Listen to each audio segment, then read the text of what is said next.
Seattle just elected a socialist mayor, and so did New York City. But watching them navigate President Trump's personality is revealing something fascinating. Even socialists can't agree on whether to charm or confront while implementing their agenda.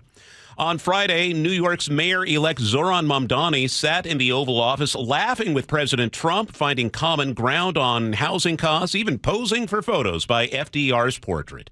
Trump defended him from hostile questions, called him different and rational, and predicted he'd do great things for New York City. Former Seattle City Council member Shama Sawant's response? Are you f***ing serious? Trump has just spent this whole year royally screwing over tens of millions of Americans. That's what she shared without a bleep on social media last night. According to Sawant, real socialists need to build a working-class army to defeat the billionaires and their system, not to share pleasantries in the Oval Office. Remember, this is the same Sawant who unlocked City Hall to allow protesters inside, the same one who called for Boeing workers to seize the factories.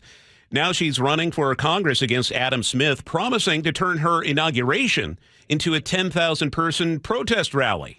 And she's escalating. Last month at Cal Anderson Park, Sawant endorsed a general strike threat from tech workers. She's calling for national strikes to end military aid to Israel. At her Fight the Rich conference, she demanded mass strike action against billionaires. Her solution to everything is to shut down the economy until demands are met. Well, Katie Wilson takes office as our next mayor in 6 weeks.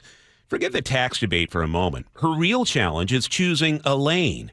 Mamdani is already in the Oval Office making nice with Trump. Sawant is calling for national strikes. Wilson sits in the middle of those two worlds. She can either try to steady a shaky city, or she can chase Sawant's applause line about shutting down the economy. And Seattle voters will figure out very quickly which path she picks.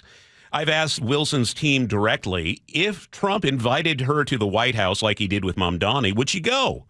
Has she considered reaching out proactively, especially after Trump explicitly called her a communist last week while threatening Seattle's World Cup games? After all, Mamdani's Oval Office charm got Trump to back off New York City. And Trump is already gunning for Seattle. He's still furious about Chaz and Chop. Sounds like he wants to make Seattle his example of radical failure, and it'll be interesting to see if Wilson's political skills are up to the challenge. After all, Seattle voters rejected moderation. They chose transformation over incremental change. Fair enough. Democracy spoke. But whether you package your policies with Mamdani's charm or Sawant's revolution, math doesn't care about your ideology.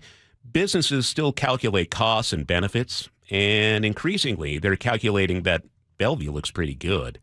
Wilson inherits a city where downtown struggles, where young professionals can't afford rent despite tech salary, and she inherits Trump's animosity and Sawant's pressure to be more militant. So, will she follow Mamdani to the White House or follow Sawant into the streets? Oh, and with Sawant running for Congress, we'll be hearing her calls for general strikes through all of 2026. Welcome to Seattle's future. Bellevue City Council is probably already sending thank you cards.